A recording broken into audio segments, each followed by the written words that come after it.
Fala, Zezé, bom dia, cara! Sejam todos bem-vindos a mais um pós-jogo aqui no Camisa 12. Já sabe qual que é o nosso ritual. Clique em curtir e inscreva-se no canal. Mais uma vez, num cenário diferente que sábado, né, galera? Eu posso sair um pouquinho de casa do meu cenário tradicional. Para falar sobre a vitória do Galo por 4-3 sobre o Atlético Goianiense, né?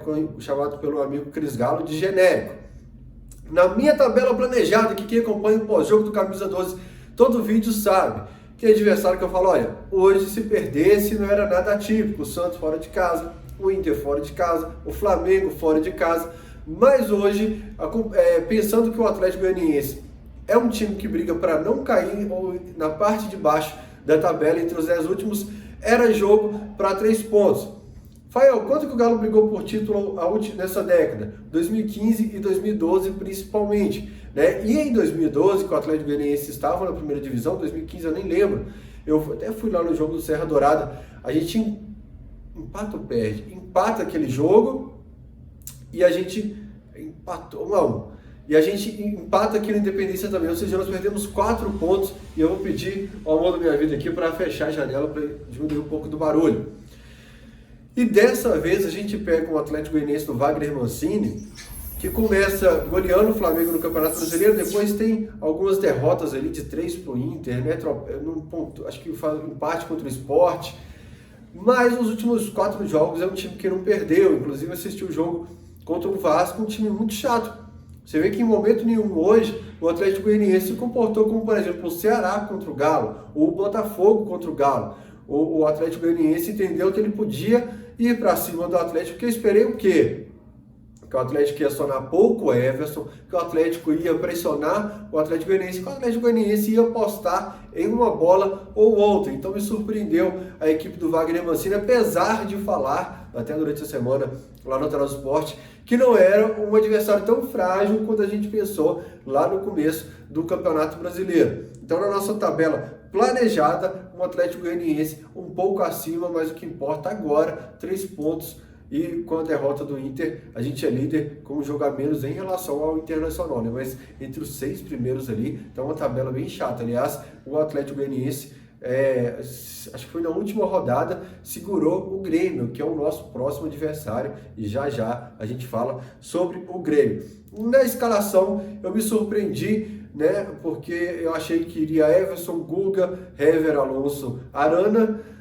E eu falei no Transporte, depois que o Lauro Lopes deu as informações, eu falei, olha, quando o Natan estava disponível, a gente tinha um da trinca no banco. Quem é a trinca?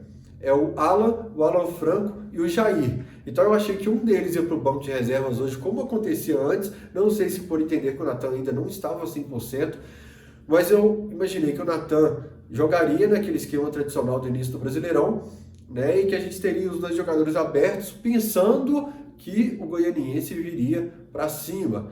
Então me surpreendeu um pouco a presença do Natan no banco, né, e do Franco, do Jair e do Alan. Fala, dá para falar que não se encaixa essa trinca? Não, vários jogos do Galo que deu certo, né, com o Franco pisando na área, com o Jair e o Alan se entenderam, o Jair dava o combate lá em cima, o Alan segurava um pouco mais. Mas hoje estava um pouco desorganizado, tanto na marcação, na transição defensiva, quanto na saída de bola e no ataque. O meio de campo estava confuso, né? O Guga, que normalmente a gente entendia fácil o comportamento dele, e quase como um volante, né? Buzina pra caramba, Belo Horizonte é a capital do Galo, a cidade é nossa, tem que fazer barulho mesmo, né? Quem tá incomodado aí, que vai permanecer na Série B, aguenta, meu irmão, senão muda de cidade.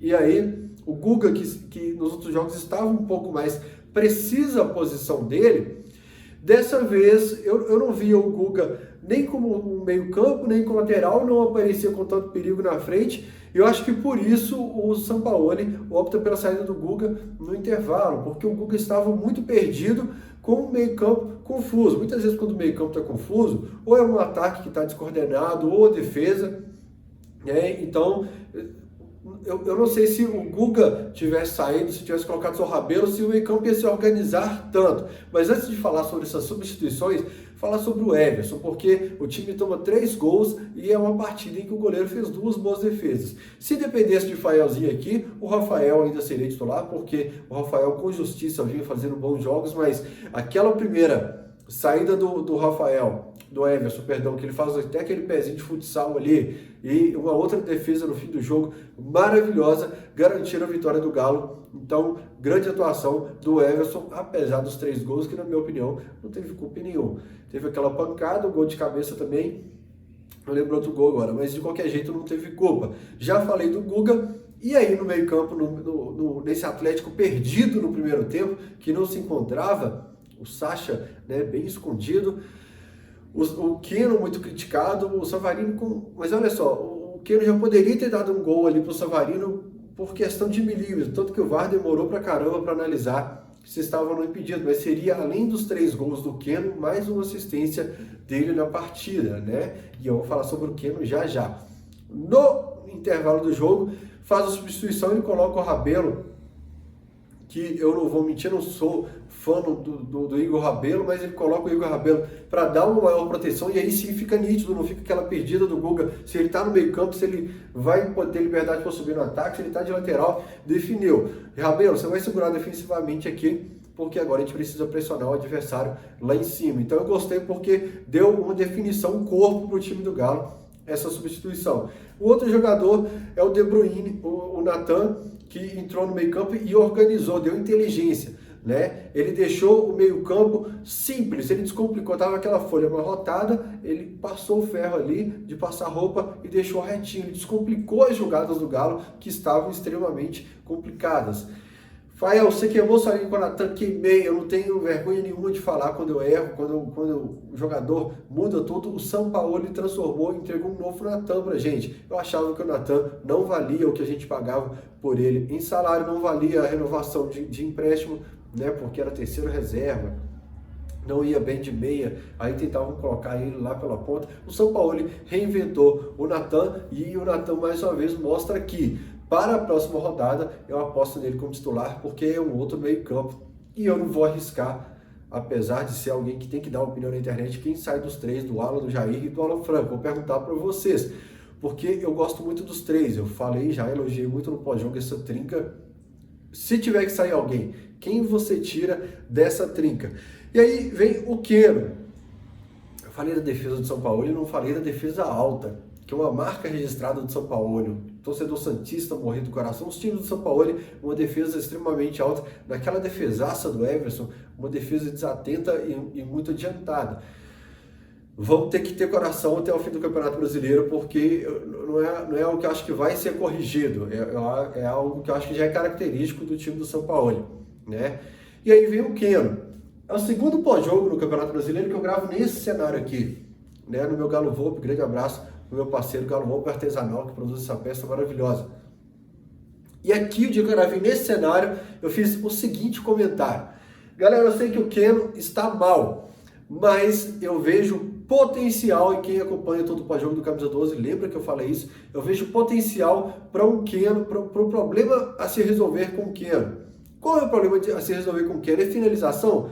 O meu amigo El Mineiro, acho que é ele que todo jogo no Twitter ele posta um meme do Keno lamentando a chance perdida, e era todo jogo, e realmente precisa evoluir, né, porque um jogo ou outro vai ficar, é essa finalização, o gol fácil perdido, que vai ficar, que vai ser determinante para uma derrota ou um empate fácil. Então, eu falei aqui nesse cenário que paciência com o Keno, por quê? E falei no Alterosa Esporte também. A Isabel Guimarães acabou o compacto, eu me lembro muito bem. Ela falou, Fael, o Keno parecia menos tenso, eu não lembro se foi esse o comentário dela. Ou o Keno pelo menos está aparecendo bastante. Eu falei, Bel, eu gosto de jogador assim, porque tem jogador que erra e ele some, onde a bola tá, ele não tá, se esconde atrás do marcador para não receber. O Keno vinha errando em alguns lances, mas aparecendo, dando assistência. E no último jogo que eu falei do Bragantino, pode não ter ido bem, mas deu assistência, sofreu pênalti contra o Bragantino. Hoje, mais uma vez, teria dado assistência para o Savarino, 3 gols. Perdeu aquele gol perdido. Perdeu aquele gol perdido, maravilhosa a frase. Perdeu aquele gol fácil, cara a cara com o goleiro ali, que ele acerta a bola do lado do gol. Mas, eu repito, e comentando com 2 amigos da imprensa durante a partida, eu falei com ele, bicho, eu te amo, porque você tá defendendo o Keno igual eu falei outro dia. Tem potencial para entregar muito mais. Eu vou comparar com o jogador, não estou comparando a habilidade, quem joga mais, se os dois, não estou comparando os dois, mas o fator. O Everton Ribeiro, quando chega no Flamengo, ele passa uma temporada sem entregar nada, sem boas atuações. E o Everton Ribeiro depois desponta, depois de ter um ritmo de calendário brasileiro e tudo mais. Então eu acho que o Keno vai voltar a ser um Keno lá em cima. Lá em cima ele já foi, que fez 3 gols. Não, mas esse Keno é indiscutível, porque ainda tem uma grande parte da torcida que quer o Keno no banco de reservas. E eu falei, o problema do Keno é muito fácil de ser resolvido, mas ainda é um jogador que ajuda defensivamente, e basta procurar aqui no YouTube, é um jogador que está aparecendo várias vezes livre na área. Comentei com a patroa que está aqui do lado também, falei, olha, escala aí no cartola o Keno, que o Keno está aparecendo toda hora na área. Eu escalei o Sacha, levei ferro, mas eu falei, escala o Keno, porque é um cara que sabe se movimentar, aparece bem para finalizar, aparece toda hora na área. Próxima rodada, ô Sacha, dá para sair um pouquinho mais da área nesses jogos.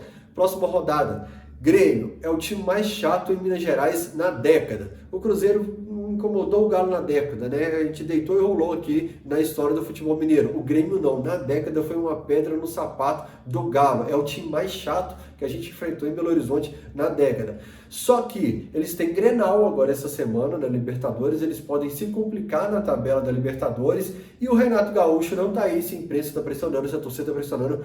Se o Gauchão, o Renato, falar que vai poupar no próximo fim de semana, ele poupa e não tá nem aí, porque o Renato não tem uma corda no pescoço igual os demais treinadores do Brasil. O Renato, ele tá lá desde 2016, ele tem toda a história e ele é meio que intocável ali no Grêmio, só sai se quiser. Então na próxima rodada é para ganhar com certeza, mas analisando se é um Grêmio tão forte, olha, eu acho que é o Grêmio mais frágil que a gente pega nos últimos anos, é um Grêmio que ainda não se encaixou e pode estar com a corda no pescoço na Libertadores, dependendo do resultado do Grenal. Depois eu não lembro se joga fora ou dentro de casa, mas tem jogo no meio da semana depois. É uma arrancada boa. Talvez seja o adversário mais difícil que a gente tem, não lembro se a gente enfrentou o Palmeiras, mas é um dos adversários mais difíceis que restam nesse primeiro turno do Campeonato Brasileiro. Bora, energia positiva, eu tô sentindo, apesar de tudo que aconteceu na semana, um clima muito gostoso com esse Atlético 2020. Clique em curtir, inscreva-se no canal e até o próximo pós-jogo. Deixe sua opinião aqui na caixa de comentários.